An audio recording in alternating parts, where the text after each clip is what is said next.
to OnlyF.A.M.S show. I'm your host, David, and Manny Toro. so we're here with, I would categorize them under three main components now, which is obviously an artist, dancer, and let's go for it, expressionist, and now Olympic athlete. So we're here, man. We'll call. I tried to call him on the name of the Humble Hurricane. I was trying to give you that name from jump because you were one of the first projects I ever worked on when I was at Red Bull. When I moved to the West, right? Because obviously you're from Orlando, and I was like, like that'd be super dope. And like honestly, when I first met you, I was like, this guy's more humble than pie, bro. Like, and he like won the world championship BC1. I was so stoked to work on that project. But yeah, we're here with my man Victor, man. How you doing, man? Doing good. Nice, man. Nice, man. So where you at right now, bro? Right now, I'm in Philly. I'm doing like some Rocky training. So I'm out here for like 2 months. Just trying to stay focused, disciplined. This is like honestly my first time like really training for 2 months just for like a breaking event. Well, it's not just a breaking event, it's like the Olympics, so it's like really important. No big deal. No big deal, man. No big deal, man. Really, really quick. I mean, we'll get into your background and everything, but I mean, right now, obviously, Olympics are here. We obviously want to learn as much as possible. But with you training, are you training as a team? Are you training individually? Like, how does that kind of work as far as what you're doing currently? Yeah, so right now I'm not training like with a team. So right now it's just me. It's just solo, but I that's how I honestly am. So I like that lone wolf type of training style just to get back on my feet, just to get like everything I used to have, get back in shape and form. But yeah, I'm starting to bring people out I think next week, and I'm just gonna start having like sparring sessions, just like to simulate the battles. So wait, are you just like Will Ferrell, Blades of Glorious with a lone wolf? You mean? But like, are you just rocking and feeling right now the outskirts right now by yourself, like, or are you there with a trainer? Yeah, so I'm not here with a trainer. I'm just by myself right now. So one of my friends, he has a nice estate, and he let me stay here for like 2 months, and I'm just basically training like all day, every day, just getting focused. That's crazy. Yeah. That's crazy, man. Because honestly, it's just like it's so funny how the different training regimens for the different verticals in sports for Olympics, right? Like, it's very rare that you get to have a sport like that's what makes it so unique, and that's what I love about the category because it's just like usually when you have these sports, they have like trainers and like nutritionists Yeah. and do you mean like I don't know like someone who does witchcraft for them or something and like someone who's a palm reader or something. I mean, but like you're there by yourself, really to get zoned in, right? And it goes back to like Yeah. one clip was saying like what really categorizes someone to like really being sort of like that upper echelon athlete is being able to lock in, right? And that's really what you're doing right now. Yeah. I do have strength and conditioning trainers, but when it comes to breaking, it's mostly me. I was like I got into this breaking journey just like self-taught. So most of the training is me, but when it comes to like strength and conditioning, I have coaches. So I do have people, but not just with breaking. Totally, totally. And I mean, I think that's one of the things I remember years ago for one of your sponsors. I remember coming into the company and being like, all right, cool. Like, there's the whole BC1 side of things, even though I was more focused on the music, just the way that I grew up, Wild Style, B Street, you name it. Like, it was all part of our, our repertoire until we realized we sucked.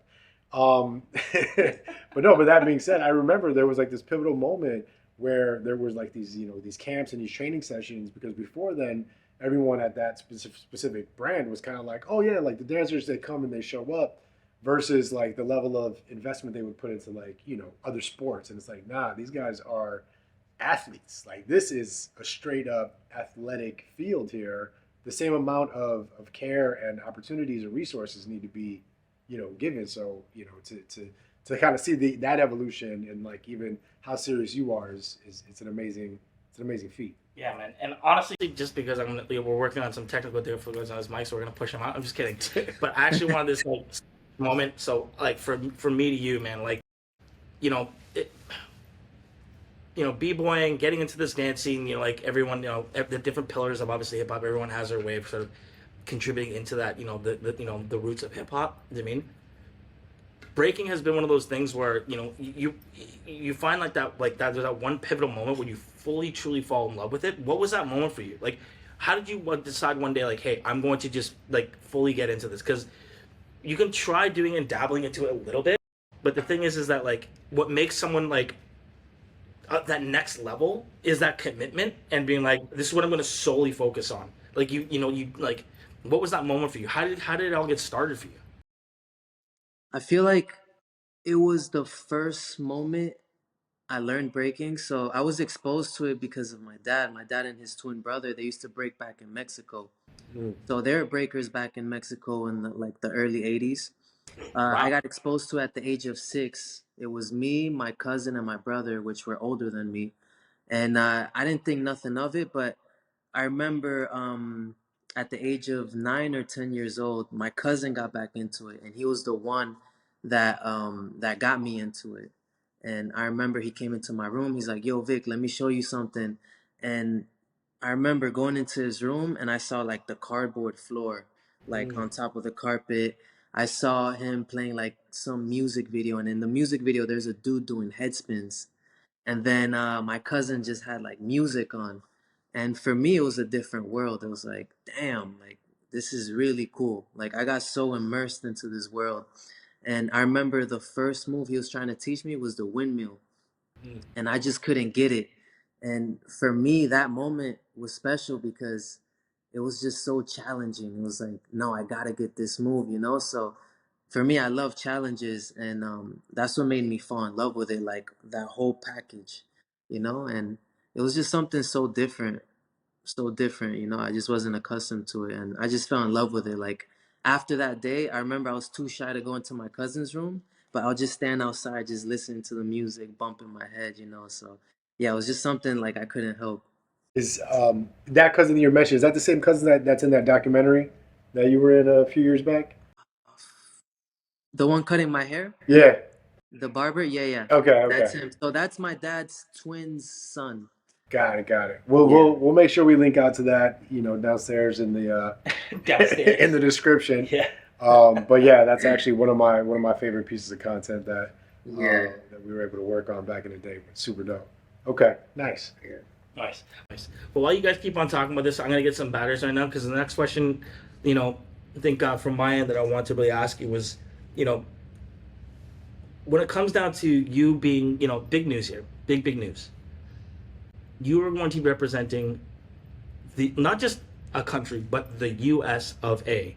Mm. in the inaugural breakdancing category, which in my mind would probably be the most, I would say, the biggest leap for the ILC to get into a younger audience. I mean, they've been doing a lot of other stuff well to be more progressive. I know recently they just actually launched the men's synchronized swimming category Oh, yeah, for the yeah. first time, Yeah. right? So they're really Mm. cater to a younger audience, cater to a more forward-thinking audience. Do you mean? But for my mind, like, how is that amount of like that responsibility? How do you make like how does that feel, man? You're gonna be representing the Yeah. watching, and you're gonna be representing the US, man. I don't want to psych you out, but obviously I'm just saying, Man, like, yeah. how does that feel, bro? Like to be honest, I've been asked this question a couple of times, but in different ways. And I honestly like don't have that feeling yet of like representing US and representing like my culture, breaking, you know. So it's just still like I'm still not processing all of this, you know? Right now I'm just focused. Like I have a goal, and my goal is to win gold, but along that goal, I was like, wait a minute. Like I'm representing the culture. I'm representing hip hop. We're bringing culture to the Olympics. So for me, that's all I'm focused on right now. Like of course it's awesome like to represent US. Like I'm going to represent US to the fullest, but I'm still like in shock that I'm going to the Olympics. You know, I've never been there before, and I was never in tune with the Olympics. So the only time I watched the Olympics was in 2012, and this was because I was living in London, and the Olympics was in London, so it was on every TV screen, and I remember was Usain Bolt. And Right. after that, I just never watched the Olympics ever again, you know? So I wasn't too much in tune, but I feel like when I get there, then it'll hit me, like all these emotions, all these feelings, like wow, it's really this big, because I don't know the magnitude of it. I keep on hearing about it, Olympians keep on telling me like, man, you're gonna see, but I'm just waiting to get there, and then I can like feel all these feelings. Speaking of culture, Yeah. and this is a little bit more of a not too personal question, but also being Mexican American. What? Yeah. How were the reactions from the family when you told them, or they witnessed the fact that you're going, you're going for gold now? Like I would love to hear about that. Yeah, no, it's awesome because it's like I'm representing my culture, like Mexican Americans and Mexicans, but it's so crazy because there's also people that aren't even Mexican, just Latin Americans in general that are supporting, and they're like, "Hey, I'm Colombian and we're going to support you, like do it for all like Hispanics, for all of us, So it's an awesome feeling because in breaking our culture is so like small, like no one really knows about it. So now we're breaking into like this like sports world, and other people are getting to know you, and they don't know anything about me or my sport, but they know that I'm going to the Olympics. So they're like, yo, represent us, just random people. So it's like it's a really cool feeling. And my family is so proud. Like my family is really proud. I can only imagine. You mean like how proud I am just to be like even like connected with you because I literally I saw him. So it was my father-in-law's birthday, and we're chilling Yeah, inside Hermanito on Sawtelle, and I'm like, it's my birthday too. yeah, well, shut up. Yeah, drops in one of my favorite restaurants. But I'm there and I'm like, Yeah, I think it's a that's nice spot. Do you know what I mean? It was your birthday. Do you know what I mean? So first of all, happy obviously belated birthday to you as well. Do you mean you took the bid 3-0, right? Yeah, yeah. 30. 30 looking 13. 30 years old. What they put in that water in Orlando, man, but you gotta follow that water, man. But yeah, man, so like from my end, I ran into him and I was like, man, it was one of those things where I just had heard about obviously the IOC, like you know talking about obviously Olympics and the breakdancing side of it, and I remember talking to you guys about it, being like, man, we should get Victor on. Did I mean? And it was so serendipitous. Did I mean? Like it was like literally, I was like a week beforehand. I was like, oh, we should get them. We should talk about this. And then I ran into you, right? So like from my end is like Mm, you were with wow. Ronnie and Roxray, right? And that like Yeah, yeah. Ronnie, Rockstrike, Kid David. yeah. So like, are those? Yeah. I guess my question to you is like how much of like advice or how much like training do you do with those gentlemen? Because those guys obviously are the goats, right? So when it comes down to it, so like, and you're part of that list, bro. So like, have they been? Yeah. Are they allowed to like give you advice and train with you, or because of their specific maybe not Yeah, so involvement, are they allowed to? yeah, no, they are because they're part of like Team USA. Well, they're not part of Team USA, but they're also Americans. So I feel like I learned from them like along the way, just being with them, we're all stars, but yeah, I just learned from them. They gave me a couple tips here and there. I'm supposed to be training with Roxrite in 2 weeks. So me and Roxrite are gonna have like a little camp, and he's just gonna give me advices and all of his knowledge of like breaking and just tips, just to like add on little things to my breaking. But yeah, I see them here and there. I don't really get to train with them much, but when I do, like we have like really, really dope sessions. Nice, man. Because I know he's in Switzerland, right, most of the time, right? Like, Yeah, yeah, yeah. So he's in Switzerland, but he's coming to Philly to like do like some small training camp with me. Yeah. Cool. That was going to actually be my next question. Like you've been breaking for quite some time. You've traveled the world. You've won all over the world. You have an entire network of b-boys, b-girls from around the world. As you're representing the U.S., are there any countries you're like, okay, I gotta be ready? Like, you know what I mean? Like, not to make. I mean, I'm not making light of the beat. shots. No, but I'm saying, Yeah. but like, No, definitely. The first one that pops in my head is Japan or Asia. Asia. I'm like those little. They're just so amazing. They're like little Terminators. They just don't stop. There's right now there's B-Boy Sugar Kicks, Mm. which is in the Olympics. So he's part of the top 16 bracket. He won the Asian Games not too long ago, and that's who I'm looking out. So I'm looking out for Sugar Kicks, Phil Wizard, Lee, and Menno. So those are like Man, the four main dudes that I'm looking out for. yeah, man, it's crazy because like if you take a look at the sort of like like the surge of breaking in Asia, obviously like being Canadian but also being Korean, like it was one of those things where like you're either gonna be like a dentist or a doctor or like something. I mean, and as soon as like the breaking phenomenon hit like Korea, there was obviously that documentary with Planet B-Boy that came out eons ago. Do you mean? And like they were really categorized. Like Japan was really categorized as the artistry of movement and dance, and Korea was just known for their power moves. And it's so funny. Like they've now evolved so fast. Mm. Do you know what I mean? Like what like from my end is like specifically are like is there a specific country that you think like this person's like style here, like what country and what style are you gonna like you got their eye on right now specifically, just talking obviously like as Specifically, I don't feel yeah, I'm not looking out for like any other country. I feel like it's more of the individual gotcha. because everyone nowadays looks the same. Everyone nowadays is less creative. There are a lot of creative breakers, but you know, um, everyone's on YouTube. Your footage is up the next day. Uh, well, like this is my opinion. Most of the breakers look similar, so there's a couple that stand out. And for me, I'm just looking out for certain like individuals. That's about it. Yeah. So the only individuals I'm looking out for in the Olympics: Phil from Canada, Shiga Kicks from Japan, Menno from Netherlands, and Lee from Netherlands. Yeah. So for me, it's just individuals. So with that, right? It's almost like any sport, right? There's tape. You kind of talked about your battle from the night before is already on YouTube. It's already available. People are sitting there watching tapes and tapes of Victor, right? Mm-hmm. Are you got in your back pocket? I would assume so. That you're like training where it's like it's the Olympics, it's the world stage. No, I do. I like right now I'm feeling so confident because I haven't trained like this since I was like 17 years old. So I'm like here all day, every day, just breaking. And I haven't done this in so long. Every event that I've ever done, like for the past, I think 10 years, 5 years, 10 years, I practiced like 2 weeks before, 3 weeks before. And I just never gave it my all. I was always like focused on another thing, and breaking was like, okay, let me do it for a bit.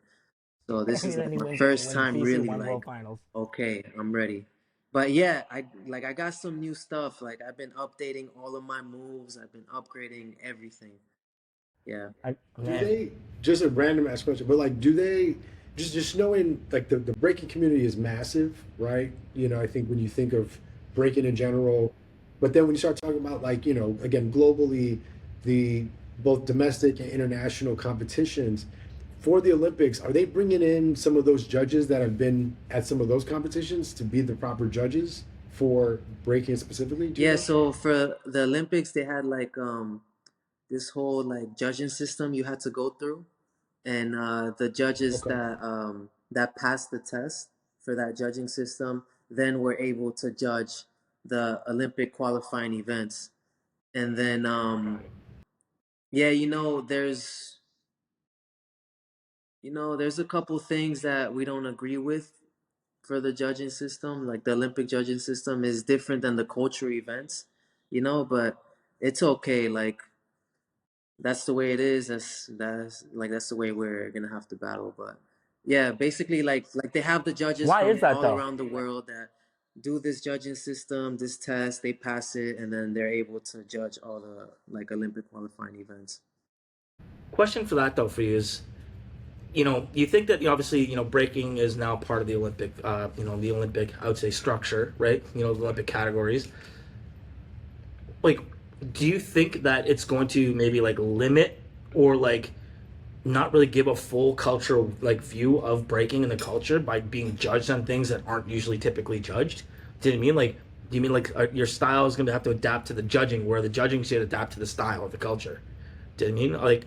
Do you think it's going to affect the overall kind of like the full onness, where people are gonna be like, oh, you know what, I'm not gonna focus on. Yeah, I feel like it's affecting it, of course, because now you gotta be more dynamic. You gotta do more dynamic moves, and breaking is not about moves. It's about style, it's about creativity, it's about originality, individuality. And with this Olympic qualifying system, you know, this judging system, it focuses more on the big moves, you know, the wows, the moves that wow the crowd. You know, it's cool because honestly, it's like, all right, now we're gonna have to pick it up a notch. Now we're gonna have to get more power moves. Now we're gonna have to get more dynamics. So it's a good and a bad thing. But for me, I'm okay with it. There's some people that are complaining about the system, but it's like, what can you do? And I've sometimes complained about it too, but it's like, what can I do? Just like beat the system. That's it. Practice harder. Is like this is what you gotta have. Okay, I'm gonna get that, but I'm gonna switch it up, do it better, you know, and then just keep like with like what I do still. Well, there you go, man. That kind of like goes back to like that, it's a Tom Brady speech that he gave when he was inducted into the Hall of Fame. Mm. To me, it was like life's hard. To me, like what separates people is life is hard. It's not easy.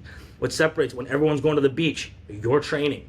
You know what I mean? You're training after like being, either injured or having 3 sprints of like training, and then you're going into it sore. Yeah. You're like it's just like, do you mean? And like that's what really judges. And it's like you don't. What did he say? It's like you don't need to be great to be great. You just need to have that ability to just want it and to train. Do you mean like and to Mm, understand like that sacrifice you need to give, right? So you're doing that right now. yeah. Also, even when it comes down to adapting to the judging system, which I personally think the reason why they've categorized or sort of redone the judging system is to almost like rationalize it being in the Olympics by saying, oh look, it's more Yeah. a gymnastics thing than it is, right? But it's not. It's like it's an artistic. It's art. You see those people dancing around with those ribbons. What the fuck is that? They mean like they're jumping around with ribbons and shit. It's like, oh look, oh she did a pirouette with that weird ribbon. Like, come on. Listen, any ribbon dancer that's finding some aid right now, it's at David Nam on all socials. Hey man, I'll cut that ribbon. I'll cut that ribbon.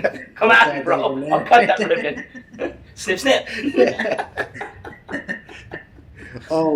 Actually, one of the things I would love to also kind of learn a little bit more about, obviously having loosely worked with you in the past, just with some of the brands that we've been working for. Um, how has the Olympics and everything, has that changed your career trajectory at all? Right? Because I feel like for such a long time it was like, you know, Big time. the elements of hip hop, and then when it comes to DJing and breaking and graffiti, it was like almost like a purist kind of perspective, right? And now, Yeah. like, it could still be pure, but now the stage has changed. So I would love to hear how that has kind of changed your career trajectory and things that might be more inbound instead of like your manager or you guys calling people being like, "Yo, we got this thing." I feel like it's probably. Yeah, no, it's changed my career and it's changed it for the better. Mm, Like now I'm meeting all these different type of people that I would have never thought I would meet, you know, and I'm getting sponsorships from Comcast, Delta, who else? Like um Athletic Brewing. Like there's so many sponsorships that I've been getting. And yeah, like now we're like breaking into the sports world. So before we were just like music, culture, and now we're breaking into the sports world and we're getting treated like athletes, mm. you know? So it's just really cool to meet like all these different athletes from track and field, swimming, and skateboarding, you know, from all these different sports. And it's so cool like going to shoots for like Delta, Comcast, or like whatever type of shoot that I had to like have to do for media, and people just being so surprised like, wow, breaking is in the Olympics, like for real. Like I remember that from the 80s, like back spinning on the cardboard, butt spinning. I'm like, yeah, that was in the 80s, but now it's changed. And I start like showcasing breaking, and everyone is just so shocked. They're like, wow, like now I understand why it's in the Olympics. There was one guy that was filming me, like it was a big production, and he saw me breaking. I did a couple showcases, and afterwards he was like, you know what? I didn't understand why breaking was in the Olympics, but now watching you, like Mm. I see why it's in the Olympics. Like it's so physically demanding, and and so many details in it, and so much character and personality, and Yeah. that's something that I appreciate. You know, that I want to hear. So the more I can like the more I can do stuff like that, the better, because I'm like spreading the culture out. Like, look, breaking is like this now. It's not how it was in the 80s. Like Well, I mean, just way just bigger to ball. Mm-hmm. and even just to what you said, and I think that's going to be the beautiful thing for the culture, but breakdancing specifically is it's going to be to the masses, right? It's like you're going to have like someone's grandma in Iowa. Why are you hating on Iowa, dude? Why are you hating on Iowa? Anyone who has any beef with Manny having beef, his username is at Manny Toro. Get at him from Iowa.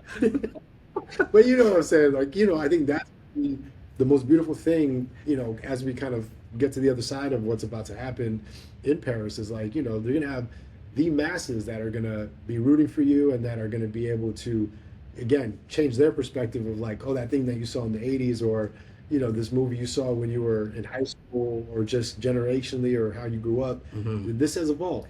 That's the interesting thing, though, right? Because like breaking, if you take a look at like any sort of like sport, one sport that I'm really connected to is skateboarding in terms of its lineage. Okay. Because if you take a look at like let's say like the Bones Brigade team and all those guys back in the day who started the skateboarding scene, Yeah. it went and then it got really mainstream, and then it just disappeared. It disappeared for a hot minute. Yeah. Like it disappeared, and breaking was like that. Breaking had this massive Yeah, surge. breaking was exactly like that. Yeah. Think about that, and like to the point where Crazy Legs played a woman in Flashdance. Do you mean like? Do you mean he wasn't the one that got the water splashed on him, but he was doing the break moves in leotards. Yeah. And then it was everywhere to the point where that guy with the mustache doing the like there's like all that shit on TV, and then it just went away, and then now it's making the surge back. So I really think that skateboarding is kind of if you look at that timeline, I think we can see the same thing happen with breakdancing that we did see, or like that happened with skateboarding. Mm-hmm. So my thing with you is like your list of people coming at you, man, is going to be, you better get a good manager, bro, because you're gonna have a lot of people coming at you, like coming up to the Olympics and after, man. So no, it's been going good. Yeah, I have a manager, and everything's been going smooth, and breaking is a new sport, so everyone just wants to know more about it, and it's crazy because I would have never thought I would be like the ambassador of breaking, in US, well, like for the world, and it's just something that I wasn't used to, but now I'm starting to get used to it, and yeah, it's a whole different world, especially for us, because like our scene was just so small. It was like a small niche scene, and now we're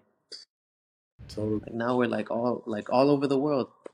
So I would say, as I'm hoping you got folks watching this, listening to this before the Olympics. If someone is brand new, like brand spanking new, Yeah. to breakdancing, I guess really quickly, what are the things that they got to look? Because you mentioned power moves earlier, right? And maybe do some graphics just to showcase. Yeah, Like, yeah. what are people? What should they be looking for?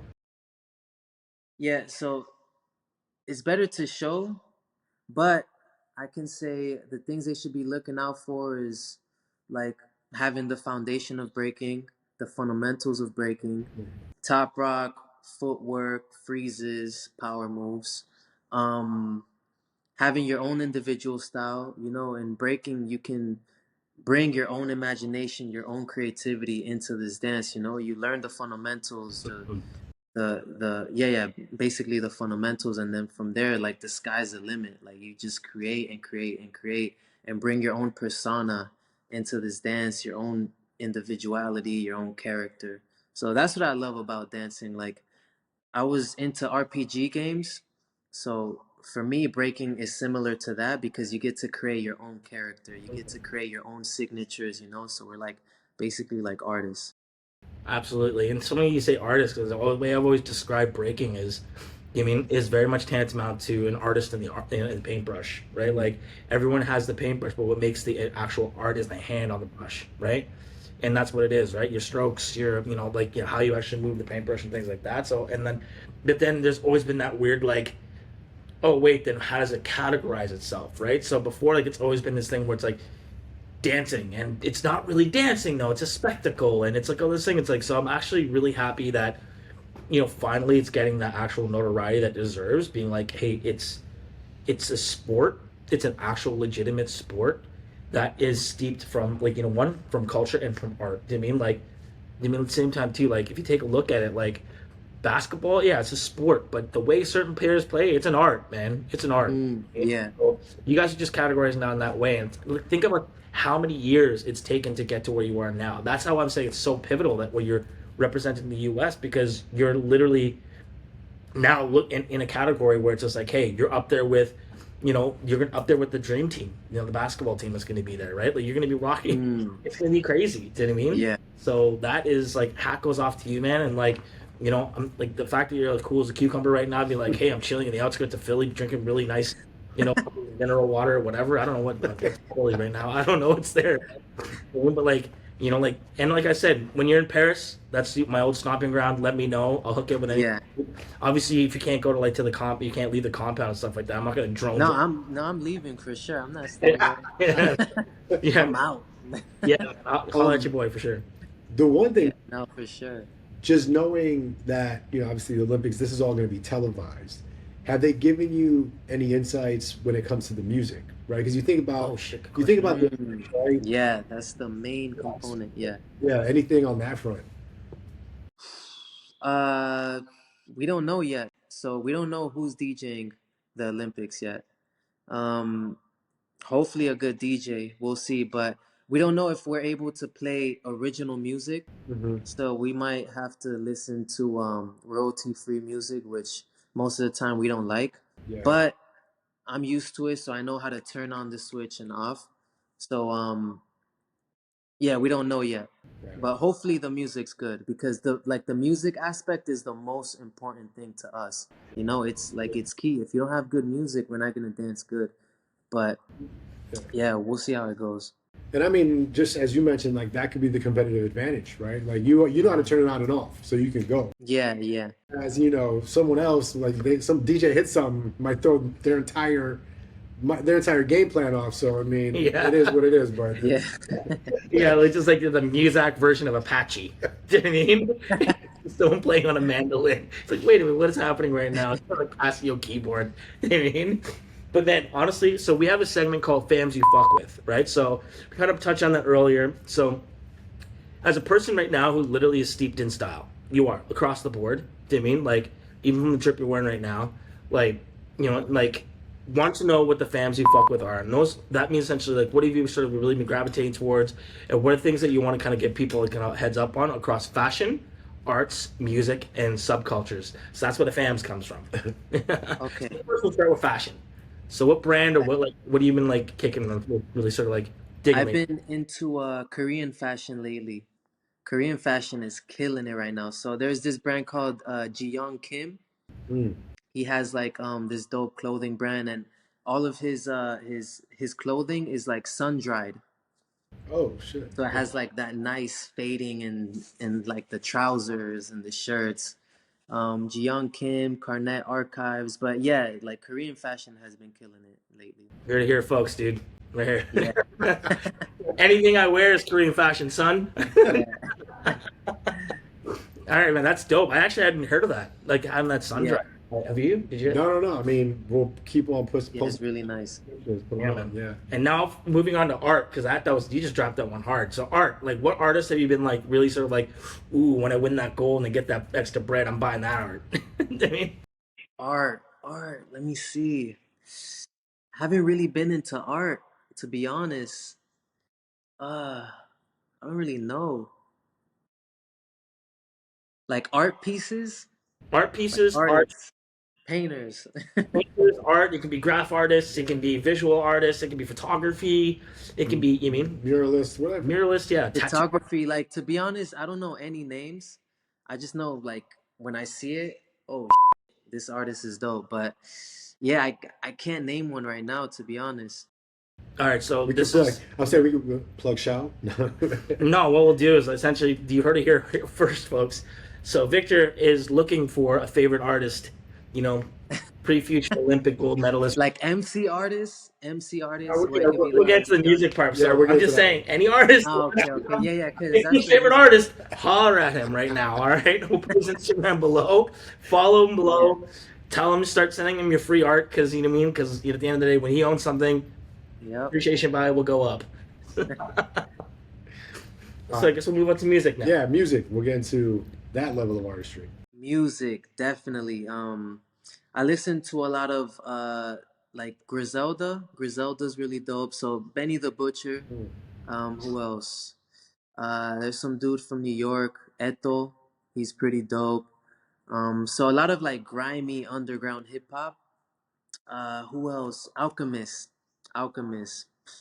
He has like some really dope tracks. Yeah. And a lot of just breaks. A lot of music with breaks, with funk, with soul. So like I listen to all types of music as long as it has like a break beat in it or a nice like dope beat. I'm down for. Nice. Yeah, because you know what's funny? Alchemist actually just dropped his like little Alchemist action figure. Do you see that? No, I didn't see that. Doing like Okay. a bunch of No, I action. haven't seen it yet. Yeah, and then he was like, he made it look like Breaking Bad Oh, as the dope. Alchemist. Dude. Oh shit. Yeah, and it came with a little like baggy like blue stuff in it, and it was like he created like this like 3D printed like Alchemist like action figure, which is super pimp. Oh, sick. Yeah, man. When I'll go buy one off of eBay for like $1,000. Maybe we have Al just send Yeah, Alchemist, send if you're Victor watching this, please send one of those to Victor. He's one of your biggest fans. We're now moving on to the subcultures or scenes. Obviously, you are part of a massive scene that has seen a massive wave.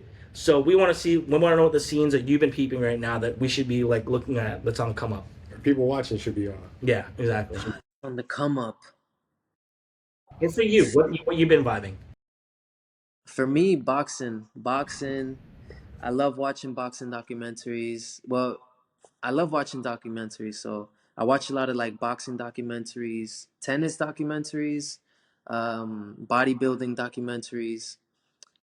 Yeah, but boxing is like my favorite.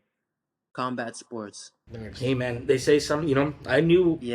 when I was doing boxing back in the day, all the best boxers, men, were the best dancers. Were the best dancers. What? They had the best footwork. Yeah. They kind of Yeah, because all about the footwork. It's all about the Like the footwork. movements, the footwork. I mean, I was a poor Yeah. breaker as a kid, and that's one thing that separated me was like literally being able to have my footwork. Do you know what I mean? People underestimated Okay. me as being this Korean kid. They're like, oh, he probably has really heavy feet. Do you know what I mean? But when I was younger, my breaking. Is that a thing? Yeah, well, Heavy back in the heavy feet, you have heavy feet, so you can't move around. Yeah. And my breaking name is a kid with sneaky feet because I had the fast feet as a kid. And I was a little kid, and I had the same challenge as you, man. I honestly, it's that hurdle you had to get over to do that windmill because it's a weird thing. You have to learn how to contort your body in a way that your body is not used to. Mm-hmm. It has to. That's a timing aspect, right? So for me, it was like maybe I'm just gonna stick to fighting. Do you know what I mean? And I just like things I learned from baseball, but there's a lot of things. But yeah, man, that makes total sense, man. Yeah. Like look at Muhammad Ali, how he moves. Yeah. That's dancing, man. Yeah. Do you mean? And so I don't know. That's awesome. That's actually an awesome fact that I had no idea that you love, man. Because my end, if you're ever around, I got a whole boxing rig back in here in my backyard. Come have that. Yeah, I'm really into like all like the Eastern European boxers, like Usyk, Lomachenko. Oh, Lomachenko. Those dudes are so elusive. I It's know. really dope. Yeah, man. They'll knock you out quick with like the most unassuming, Yeah. combos and stuff like that. You know what I mean? So hats off to you on that one, man. Because I had no idea, man. But So, Yeah. there's a couple good boxing gyms in Paris as well. I can like link you to as well if you want to go check it out. But I like Okay. news. You get hurt. Yeah, I'm thinking about doing it after. Yeah, David Nam sends Victor to boxing gym and gives him concussion, and to me because Right. I hits him back in the head, and like, damn it, okay, I just ruined it. I ruined it. So Yeah. I'll send it to you later for sure, man. But dude, man, that was fantastic, dude. My thing is, I guess, as we sort of wrap up, I would say, what is the advice you'd give anyone right now? Because there's going to be a lot of young kids watching this, like watching Olympian, watching you, man. And the same way you said you saw your uncles and your dad breaking, Your cousin. and your cousin saying, and your cousin, right? And that you obviously, what is the advice you would give those kids that are going to be watching you? They're going to be across the world. Okay, yeah. Let me see. There's a lot of advices I could give. One of them is just doing what you do for the love of it. Don't do it for the money. Don't do it expecting something out of it. Just do it because you truly love it and because you're so passionate about it. And just like persevere. In breaking, you lose more than you win. So it's important to like learn from your losses. Learn from your losses. Lose as much as you can, learn from them, and I feel like that's what builds your character and what makes you great at what you do. You know, so just keep on persevering even when you feel like it's impossible. Just keep it going. Just believe in yourself, and you'll get it. I mean, that's some of the best advice I've ever heard. It's No, like that is some of the best advice I've heard. Don't stop losing because that you to learn from that. That's fucking that's a Yeah, and I think the younger generations need to hear that. Like sometimes, yeah, and Victor, apologies, but like we look like two old men sometimes, just going back and forth. With the younger when you're generation. talking about you and the dog, 'cause I look young. But I think that's the one thing, right? Everyone wants to microwave success, and the reality is that you have to lose one, build character, but then again, like that's how life really is. And I yeah, think to be able Yeah. to see that accepted and plan for it, that is the application is everything. So yeah, hands down, some of the best advice. Thank you. Yeah, because they say it was like thank you. a lot of guests that said that too that we had on, and we had some, Kendra Lust on. She talks about like, you either like, it's lessons. You don't lose, it's lessons, right? So that's Yeah, the exactly. thing I've been hearing a lot of in terms of trend, and like, you have to obviously be able to like not have the losses, almost like just think that you're going in the wrong direction, Yeah. but also just being like, hey, what can you take from it, right? So, big lesson. Yeah, That doesn't matter what industry you're in. That's a great sort of over the broad, over the top kind of thing. That's like, don't look at losses being as a loss, but as a lesson. So for sure, man. And from my end, honestly, dude, like, I would say don't do it for the money part. I mean, again, that's another thing that everyone. yeah, because it comes naturally. Mhm. Yeah, And success at the same time too. You mean like, I had, one of my mentors always said to me too is it's like, if you wake up happy doing it every day, the dollar amount doesn't really matter at the end of the day. It's just what yeah, most people when they're at a certain point in their life, and a lot of people have talked about who've been unfortunately it's kind of a dark thing to say, but on their deathbed been like, it's not that I didn't make any money, it's more so I didn't do what I did to make me happy, right? So yeah. the fact that you turned something that you love to do into a profession and now representing an entire country on the inaugural thing, man, dude, congratulations, bro. Like, Thank you. yeah, man, whatever we can do to help you Appreciate out, it, man, man. I'll be watching.